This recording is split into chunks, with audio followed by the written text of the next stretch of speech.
गुजरात के सूरत में एक डंपर ने मजदूरों को रौंद दिया, जिसमें कई लोगों की जान गई है। सूरत जिले के कोसांबा में सड़क किनारे सो रहे मजदूरों पर डंपर चलने से 15 मजदूरों की मौत हो गई है। हादसे में घायल अन्य मजदूरों को इलाज के लिए अस्पताल में भर्ती कराया गया है। यह सड़क दुर्घटना मंगलवार को तड़के सुबह करीब 60 किलोमीटर सूरत से दूर कोसांबा गांव के नजदीक हुई।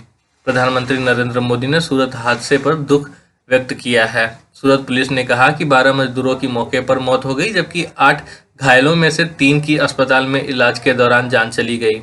अब तक कुल 15 मजदूरों की मौत हुई है। पश्चिम बंगाल की मुख्यमंत्री ममता बनर्जी ने पूर्वी मिदनापुर की नंदीग्राम सीट से चुनाव लड़ने का ऐलान किया है। नंदीग्राम टीएमसी छोड़कर बीजेपी का दामन थामने वाले कद्दावर नेता शुवेंदु अधिकारी का गढ़ है। ममता बनर्जी ने सोमवार को नंदीग्राम के खेताली इलाके में हुई विशाल रैली में कहा कि मैं नंदीग्राम से चुनाव लड़ूंगी, यह मेरे लिए लकी है। नंदीग्राम मेरी बड़ी बहन है, भवानीपुर मेरी छोटी बहन है। अगर संभव हुआ तो मैं दोनों जगह से चुनाव लड़ूंगी। यदि मैं किसी कारणवश भवानीपुर से चुनाव नहीं लड़ पाई तो कोई और चुनाव लड़ेगा। कुछ घंटों बाद शुवेंदु अधिकारी ने भी ममता बनर्जी को नंदीग्राम से सीधी टक्कर देने का ऐलान कर दिया। अधिकारी ने कहा कि अगर वो 50,000 से कम वोटों से ममता बनर्जी को नहीं हरा पाए तो राजनीति छोड़ देंगे। राष्ट्रपति डोनाल्ड ट्रंप के समर्थकों की ओर से इस महीने अमेरिकी संसद में फैलाई गई हिंसा का जिक्र करते हुए फर्स्ट लेडी मिलेनिया ट्रंप ने अपने आखिरी संदेश में कहा कि लोगों को हर चीज के बारे में उत्साहित होना चाहिए, लेकिन हिंसा का सहारा नहीं लेना चाहिए। अमेरिकी फर्स्ट लेडी के तौर पर वह आखिरी बार बोल रही थी। मिलेनिया ने अपने वीडियो मैसेज में कहा कि हर चीज को लेकर जोशीला होना चाहिए, लेकिन याद रखिए कि हिंसा किसी भी बात का जवाब नहीं है और इसे कभी भी जायज नहीं ठहराया जा सकता। प्रधानमंत्री नरेंद्र मोदी और चीन के राष्ट्रपति शी जिनपिंग इस महीने के आखिरी में विश्व आर्थिक मंच यानी WEF के 5 दिवसीय ऑनलाइन दावोस एजेंडा शिखर सम्मेलन में भाग लेने वाले शीर्ष विश्व नेताओं में शामिल होंगे। इस सम्मेलन में नरेंद्र सिंह तोमर, नितिन गडकरी, स्मृति ईरानी, पीयूष गोयल और धर्मेंद्र प्रधान सहित कई केंद्रीय मंत्री तथा मुकेश अंबानी और आनंद महिंद्रा जैसे शीर्ष कारोबारी भाग लेंगे। पिछले 24 घंटों में देश में कोरोना वायरस के 10,064 नए मामले दर्ज किए गए हैं।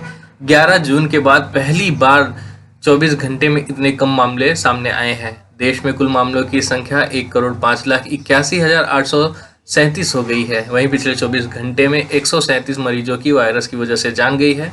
देश में अब तक वायरस की वजह से कुल 1,52,556 लोगों की मौत हो चुकी है।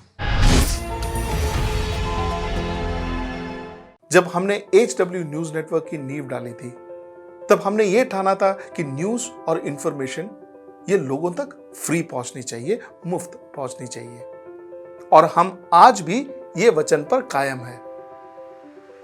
पर जैसे आपको मालूम है, न्यूज चैनल चलाने के लिए पैसों की जरूरत है, तो हमको सबको न्यूज फ्री पहुंचाने के लिए कुछ मेंबर्स और कुछ सपोर्टर्स की जरूरत है। जी हां, मेरी आप सबसे गुजारिश कि आप सब HW न्यूज हिंदी की मेंबरशिप को ग्रहण करें। ये सदस्यता स्वैच्छिक है, यानी कि आप अपनी मर्जी के मुताबिक इसे ग्रहण कर सकते हैं, क्योंकि अगर आप इसे ग्रहण नहीं भी करते तब भी आपको HW न्यूज हिंदी के तमाम कार्यक्रम मिलते रहेंगे। मगर अगर आप चाहते हैं कि आजाद न्यूज जो है वो मजबूत हो, अगर आप चाहते हैं कि वो न्यूज जो सत्ता से सवाल पूछती है वो मजबूत हो, तो जरूर बने HW न्यूज हिंदी के सदस्य। जो लोग हमारे 89 रुपए प्रति महीने वाले कार्यक्रम से जुड़ेंगे, उनके लिए HW न्यूज का बैच विश मिलेगा। साथ ही साथ उन लोगों को हमारे एक्सक्लूसिव पोल्स में भी शामिल होने का मौका मिलेगा। इसके अलावा हमारा जो दूसरा मेंबरशिप कार्यक्रम है वो 199 रुपीस प्रति महीने का है, यानी कि 199 रुपए प्रति महीने। और इस प्रोग्राम में हमारे जो मेंबर्स हैं उन्हें 99 रुपए के प्रोग्राम वाले सभी चीजें तो मिलेंगी। इसके अलावा बिजनेस से जुड़ी हुई बातें भी हम करेंगे। हमारे एक्सपर्ट अखिलेश भार्गव से आप बिजनेस से जुड़े हुए अपने सवाल भी पूछ सकते हैं। हम उम्मीद करेंगे कि आप इस निष्पक्ष पत्रकारिता की राह में हमें पूरी तरह से योगदान देंगे।